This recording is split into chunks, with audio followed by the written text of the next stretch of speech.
PSC ടോക്സിലേക്ക് സ്വാഗതം. ഗാന്ധിജിയുമായി ബന്ധപ്പെട്ട് +2 text ബുക്കുകളിൽ ഉൾപ്പെടുത്തിയിട്ടുള്ള കുറച്ച് പുതിയ വിവരങ്ങളാണ് ഇതിൽ ഉൾപ്പെടുത്തിയിരിക്കുന്നത്. ഗാന്ധിയുടെ രൂപാന്തരം 1-ാം ഘട്ടം എന്ന പാഠഭാഗവുമായി ബന്ധപ്പെട്ട് തിയോസഫിക്കൽ സൊസൈറ്റിയെ പറ്റി പറയുന്നുണ്ട്.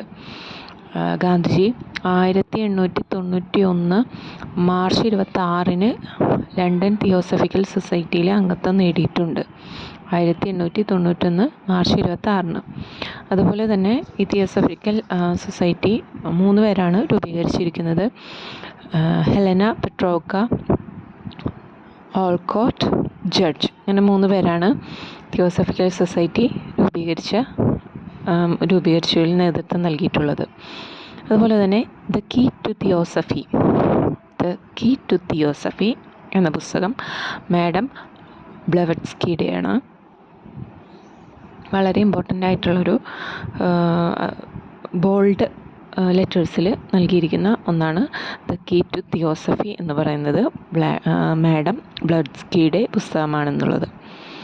അതുപോലെ തന്നെ മറ്റൊന്ന്, ബനാറസിൽ 1898 സെൻട്രൽ ഹിന്ദു കോളേജ് സ്ഥാപിച്ചത് ആനി ബസൻ്റ് ആണ്. ബനാറസിൽ 1898 LP UP എക്സാമിൽ ബനാറസ് സർവകലാശാലയെ പറ്റിയിട്ടുള്ളൊരു ചോദ്യം ഉണ്ടായിരുന്നു. അതുകൊണ്ട് തന്നെ ഇത് ഇമ്പോർട്ടൻ്റ് ആണ്. ബനാറസിൽ 1898 സെൻട്രൽ ഹിന്ദു കോളേജ് സ്ഥാപിക്കുകയുണ്ടായി.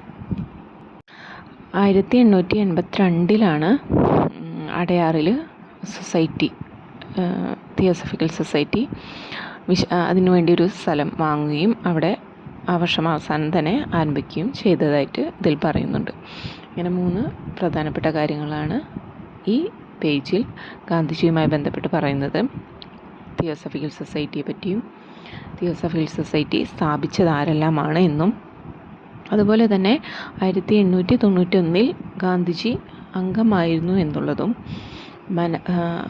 അതോടൊപ്പം തന്നെ പറയുന്ന മറ്റൊന്നാണ്, ബനാറസിൽ 1898 central Hindu college Annie Besant സ്ഥാപിച്ചു എന്നുള്ള കാര്യവും. അടുത്തതായി ഗാന്ധിജിയെ സ്വാധീനിച്ച മതങ്ങളെ പറ്റിയാണ് പറയുന്നത്. ബുദ്ധമതത്തിൻ്റെ സ്വാധീനം ഗാന്ധിജിയിൽ സംഭവിക്കുന്നത് എഡ്വിൻ ആൾനോട്ടിൻ്റെ ദ ലൈറ്റ് ഓഫ് ഏഷ്യ എന്ന പുസ്തകത്തിലൂടെയാണ്. അദ്ദേഹം എഡ്വിൻ ആൾനോട്ടിൻ്റെ ദ ലൈറ്റ് ഓഫ് ഏഷ്യ എന്ന പുസ്തകം വായിക്കുന്നതിലൂടെയാണ് ബുദ്ധൻ്റെ ജീവിതത്തെയും ദർശനങ്ങളെയും ഗാന്ധി പരിചയപ്പെടുന്നത്. ബുദ്ധൻ്റെ ഉപദേശങ്ങൾ തന്നെ സ്വാധീനിച്ചിട്ടുണ്ടെന്ന് അദ്ദേഹം പല പ്രാവശ്യം പറഞ്ഞതായിട്ട് നമുക്കറിയാവുന്നതാണ്. അദ്ദേഹത്തിൻ്റെ ജീവിതം പിന്തുടരാനാണ് അതായത് ഗാന്ധിജി ആഗ്രഹിക്കുന്നതെന്നും ഗാന്ധിജി പറഞ്ഞിട്ടുണ്ട്. എഡ്വിൻ ആൾനോട്ട് എന്ന് പറഞ്ഞ് അദ്ദേഹത്തിൻ്റെ 2 പ്രധാനപ്പെട്ട പുസ്തകങ്ങളെ പറ്റി പറയുന്നുണ്ട്. ഒന്ന് the light of Asia, the second one is the song of celestial. The light of Asia, രണ്ടാമത്തത് ദ സോങ് ഓഫ് സെലസ്റ്റിയൽ. ഇങ്ങനെ 2 പുസ്തകങ്ങളാണ് എഡ്വിൻ ആൾനോട്ട് എഴുതിയതായി ടെക്സ്റ്റ് ബുക്കിൽ പറയുന്നത്. ഇവയെല്ലാം തന്നെ പ്രത്യേകമായിട്ട് നിങ്ങൾ നോട്ട് ചെയ്യേണ്ടതാണ്. ഏത് ഭാഗത്തു നിന്നാണ് ക്വസ്റ്റ്യൻ വരുന്നതെന്ന് അറിയില്ല. യങ് ഇന്ത്യ എന്ന ഗാന്ധിജിയുടെ പത്രത്തിൽ മതങ്ങളെ പറ്റി അദ്ദേഹം എഴുതിയിട്ടുണ്ട്. ഹിന്ദുമതം ഗംഗയെ പോലെയാണ് എന്ന് പറഞ്ഞിരിക്കുന്നത് ഗാന്ധിജിയാണ്. അത് അദ്ദേഹത്തിൻ്റെ യങ് ഇന്ത്യ എന്ന പത്രത്തിലാണ് അദ്ദേഹം പറഞ്ഞിട്ടുള്ളത്. ഇതെല്ലാമാണ് മതങ്ങളെ പറ്റി പറയുന്നതിൽ ഉള്ളത്. പിന്നെ അതുപോലെ തന്നെ അടുത്തത് ജൈനമതത്തിൻ്റെ സ്വാധീനത്തെ പറ്റി പറയുന്നുണ്ട്. ഭഗവാൻ മഹാവീരനെ അഹിംസയുടെ ഏറ്റവും വലിയ അധികാരി എന്ന നിലയിൽ ആദരിക്കാമെന്ന് പറയുന്നതും ഗാന്ധിജി തന്നെയാണ്. ക്രിസ്തുമതത്തിൻ്റെ സ്വാധീനത്തെക്കുറിച്ച് പറയുമ്പോൾ പുതിയ നിയമമാണ് അദ്ദേഹത്തെ ഏറ്റവും കൂടുതൽ സ്വാധീനിച്ചിട്ടുള്ളത്. പുതിയ നിയമത്തിലെ ഗിരിപ്രഭാഷണം അദ്ദേഹം വളരെ ഇമ്പോർട്ടൻ്റ് ആയിട്ട് കാണുന്ന ഒരു പാർട്ടാണ്. അദ്ദേഹത്തെ ഏറ്റവും കൂടുതൽ സ്വാധീനിച്ചിട്ടുള്ളതും പുതിയ നിയമത്തിലെ ഗിരിപ്രഭാഷണമാണ്. ഇസ്ലാം മതത്തിൻ്റെ സ്വാധീനം നമുക്ക് കാണാം. തോമസ് കാർലെ രചിച്ച ഹീറോസ് ആൻഡ് ഹീറോ വർഷിപ്പ് എന്ന പുസ്തകം ഗാന്ധിജി വായിക്കുന്നതിലൂടെയാണ് ഇസ്ലാം മതത്തിലേക്കുള്ള സ്വാധീനം ഗാന്ധിജി നേടുന്നത്. ലണ്ടനിൽ വെച്ചാണ് ഈ ഹീറോസ് ആൻഡ് ഹീറോ വർഷിപ്പ് എന്ന തോമസ് കാർലയുടെ പുസ്തകം ഗാന്ധിജി വായിക്കുന്നത്. ജൈനമത തത്വചിന്തകനായ ശ്രീമദ് രാജാചന്ദ്ര ഗാന്ധിജിയുടെ ഏറ്റവും അടുത്ത സുഹൃത്തുക്കളിൽ ഒരാളായിരുന്നു. ജൈന തത്വങ്ങളിൽ അഗാധമായ പാണ്ഡിത്യമുള്ള പ്രതിഭയായിരുന്നു റായ്ചന്ദ് ഭായ് എന്നറിയപ്പെടുന്ന ശ്രീമദ് രാജാചന്ദ്ര. അദ്ദേഹത്തിൻ്റെ സ്വാധീനം ഗാന്ധിജിയുടെ പ്രവർത്തനങ്ങളിൽ ഉണ്ട്. അതുപോലെ തന്നെ ഗാന്ധിജി ഗോപാലകൃഷ്ണ ഗോഖലെയാണ് തൻ്റെ രാഷ്ട്രീയ ഗുരുവായി കണ്ടിരുന്നത്. അത് നമുക്ക് ഓൾറെഡി അറിയാവുന്ന കാര്യമാണ്. തുടർന്ന് ഗാന്ധിജിയുടെ രൂപാന്തരത്തിലെ രണ്ടാം ഘട്ടം എന്ന് പറഞ്ഞ് ഉള്ളൊരു പാഠമാണ് അടുത്തതായിട്ടുള്ളത്.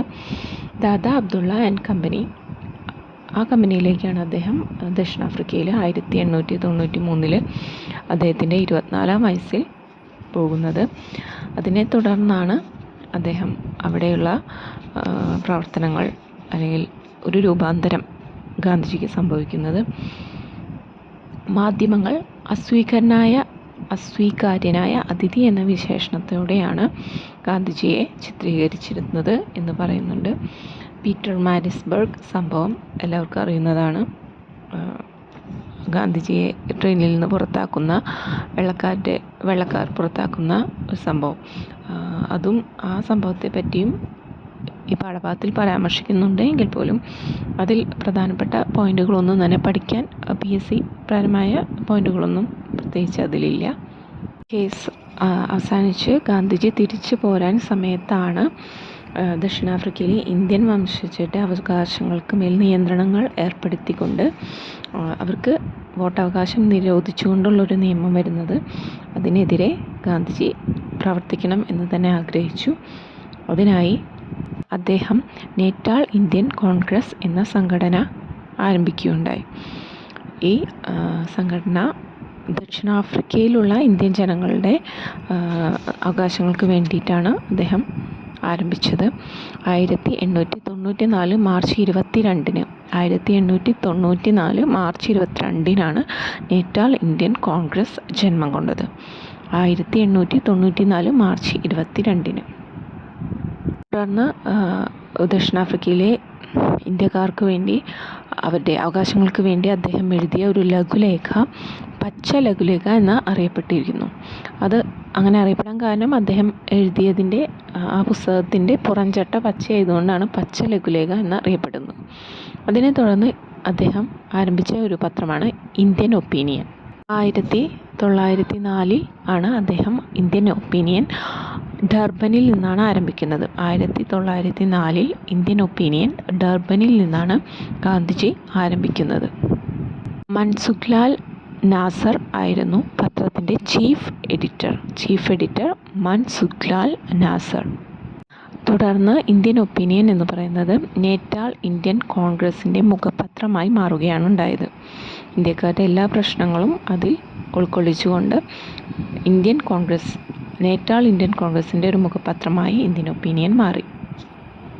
അതേപോലെ തന്നെ 1899 ബോവർ യുദ്ധകാലത്തും 1904 സുളു കലാപത്തിലും ദക്ഷിണാഫ്രിക്കൻ സൈന്യത്തിന് സഹായം നൽകുന്നതിനായി ഗാന്ധി ഇന്ത്യൻ ആംബുലൻസ് സേന രൂപീകരിച്ചിരുന്നു. ഇന്ത്യൻ ആംബുലൻസ് സേന പ്രധാനപ്പെട്ട ഒന്നാണത്, മറക്കരുത്. ഇന്ത്യൻ ആംബുലൻസ് സേന ആരംഭിച്ചത് ഗാന്ധിജിയാണ്. അന്ന് ഗാന്ധിജിയെ സ്വാധീനിച്ച കുറച്ച് പുസ്തകങ്ങളെ പറ്റിയിട്ടാണ് പറയുന്നത്. പാശ്ചാത്യ ചിന്തകരുടെ പുസ്തകങ്ങൾ, ജോൺ റസ്കിൻ, ലിയോ ടോൾസ്റ്റോയ് എന്നിവരുടെയൊക്കെ പുസ്തകങ്ങൾ. ജോൺ റസ്കിൻ എഴുതിയ അൺ ടു ദി ലാസ്റ്റ് വളരെയധികം സ്വാധീനിച്ച ഒരു പുസ്തകമാണ്. അൺ ടു ദി ലാസ്റ്റ് ഇത്ര ഇമ്പോർട്ടൻ്റ് ആവാനുള്ള ഒരു പ്രധാനപ്പെട്ട കാരണം ഗാന്ധിജി സ്ഥാപിച്ച ഫിനിക്സ് സെറ്റിൽമെൻറ്റ് എന്നത് ആരംഭിക്കാനുള്ള കാരണം അൺ ടു ദി ലാസ്റ്റാണ്. ജോൺ റസ്കിൻ്റെ അൺ ടു ദി ലാസ്റ്റ് വായിച്ച ശേഷമാണ് ഗാന്ധിജി ഫിനിക്സ് സെറ്റിൽമെൻറ്റിന് തുടക്കം കുറിച്ചത്. സർവോദയ എന്ന പേരിൽ ഗാന്ധിജി ഗുജറാത്തി ഭാഷയിലേക്ക് അൺ ടു ദി ലാസ്റ്റ് പരിഭാഷപ്പെടുത്തിയിട്ടുണ്ട്. സർവോദയ എന്നാണ് അൺ ടു ദി ലാസ്റ്റിൻ്റെ ഗുജറാത്തി ഭാഷയിലേക്കുള്ള ഗാന്ധിജിയുടെ വിവർത്തനം അറിയപ്പെടുന്നത്. സർവോദയ. സർവോദയ എന്ന പദത്തിൻ്റെ അർത്ഥം എല്ലാവരുടെയും ക്ഷേമം എന്നാണ്. ടോൾസ്റ്റോയുടെ ഒരു പുസ്തകവും ഗാന്ധിജി ഒരുപാട് സ്വാധീനിച്ചിട്ടുണ്ട്. അതിൻ്റെ പേരാണ് the kingdom of God is within you. The kingdom of God is within you. മറ്റൊരു സ്വാധീനിച്ചിട്ടുള്ള വ്യക്തിയാണ് തോറോ.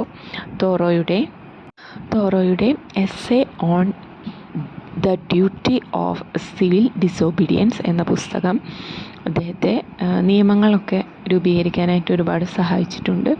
അതുപോലെ തന്നെ ഒരു അധ്യാപകനെയാണ് തോറോയിലൂടെ ലഭിച്ചിരുന്നത് എന്നാണ് ഗാന്ധിജി പറഞ്ഞിട്ടുള്ളത്. ഫിനിക്സ് സെറ്റിൽമെൻറ്റ് നമ്മൾ പറഞ്ഞു. റസ്കിൻ്റെ അൺടു ദ ലാസ്റ്റിൻ്റെ വായിച്ചതിന് ശേഷമാണ് ഫിനിക്സ് സെറ്റിൽമെൻറ്റ് ആരംഭിച്ചത്.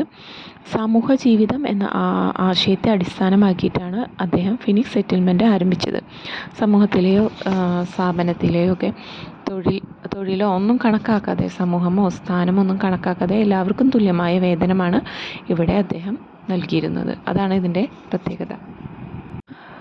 സ്വാശ്രയ ദർശനം അടിസ്ഥാനമാക്കിയാണ് ഗാന്ധി ടോൾസ്റ്റോയ് ഫാം 1910 ആരംഭിച്ചത്. 1910 ടോൾസ്റ്റോയ് ഫാമും 1904 ഫിനിക്സ് സെറ്റിൽമെൻറ്റും ആരംഭിച്ചു. ഗാന്ധിജി ആദ്യമായിട്ട് സത്യാഗ്രഹം ആരംഭിച്ചത് ദക്ഷിണാഫ്രിക്കയിലെ ജനങ്ങൾക്ക് നേരെ ഗവൺമെൻറ് പുറത്തിറക്കിയ ഒരു ഓർഡിനൻസിന് എതിരെയാണ്. ഈ ആക്ടിൻ്റെ പേരാണ് Asiatic registration act. Asiatic registration ആക്ടിനെതിരെയാണ് ഗാന്ധിജി ആദ്യമായിട്ട് സത്യാഗ്രഹ സമരം എന്ന ആശയം പ്രയോഗിച്ചത്. ആദ്യം അദ്ദേഹം പാസീവ് റെസിസ്റ്റൻസ് എന്ന പേരാണ് നൽകിയത്. പിന്നീട് അതിന് സത്യാഗ്രഹ എന്ന് പരിഷ്കരിച്ച് പേര് നൽകി. SCERT ടെക്സ്റ്റ് ബുക്കിൽ നിന്നും കൂടുതൽ വിവരങ്ങൾ ഉൾപ്പെടുത്താൻ എനിക്ക് കഴിഞ്ഞു എന്നാണ് തോന്നുന്നത്. നിങ്ങൾക്ക് ഈ ക്ലാസ് ഉപകാരപ്പെട്ടെന്ന് കരുതുന്നു. നന്ദി.